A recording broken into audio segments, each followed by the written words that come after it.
Hey guys, welcome back to my channel. It's me, Irvin, with another manga chapter review. This is going to be on Sachi-iro no One Room, chapter 33. I know I promised them a lot earlier than today, but I have been busy with the anime currently airing and just a bunch of stuff coming out and being able to watch them and give my first impressions. So I have been busy. I have been working, I promise. Anyways, before I continue with my review, a few things. One, if you have not done so, please subscribe to my channel so you guys can be notified when I upload these videos for you guys. Secondly, if you have not checked out my first impression videos or the first 32 videos on Sachi-iro no One Room, then go check those out in my channel. I will be releasing all those as they come out. The series is great, and I know a lot of people have enjoyed it so far. So make sure you check out those videos in my channel. And then lastly, there is a spoiler alert on this chapter, chapter 33, because I will talk about it in some detail. So you have been warned.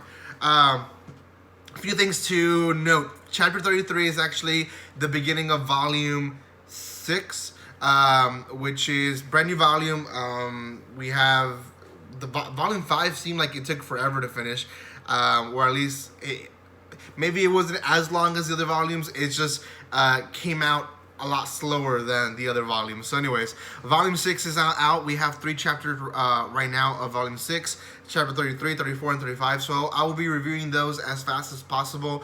Like I said, with the first impression videos coming out in my channel, I'm so busy, and in fact, you know, I also have a full-time job. So anyways, last we heard of Sachi and Onisan. They were in the beach about to kill these detectives that are snooping into their lives, and essentially throughout the 33rd chapter there is a lot of attacking and defending between Sachi and Onisan with the detectives. The detectives try to talk to them as calmly as possible and let them know that they're not there to arrest them, they're not there to take them away.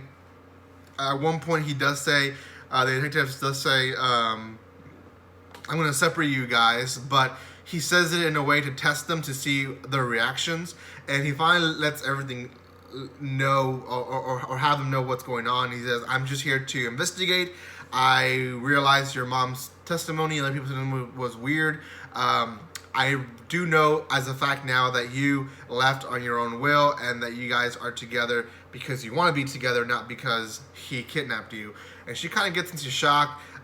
He continues telling her that he is going to continue living next door to them so he can keep investigating on them and what the heck is going on. And Sachi basically tells him that if he wants to live next door to them, she's going to have cameras even in the restrooms to survey them and make sure they're not doing anything fishy or calling anyone that they shouldn't be calling. She also tells them that she's going to take their phones away.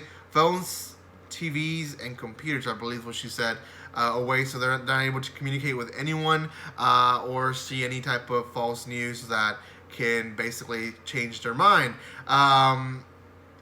You know, this whole scene was a test for everyone. The detectives were testing Sachi and Onisan, and Sachi was testing Onisan to see if he would go and kill the detectives.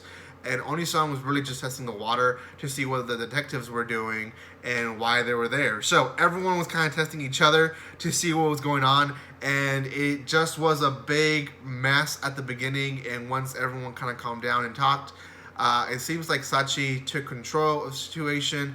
Onisan just stayed quiet, and I don't know what is going through his mind.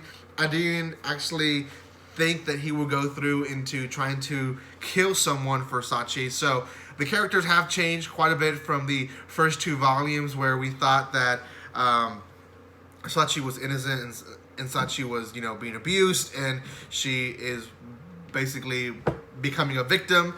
And now it's completely turning. She's becoming the abuser because, you know, oftentimes to people like that have been abused become the abuser, which is why a lot of people try to help those people out before they become abusers, because obviously they do.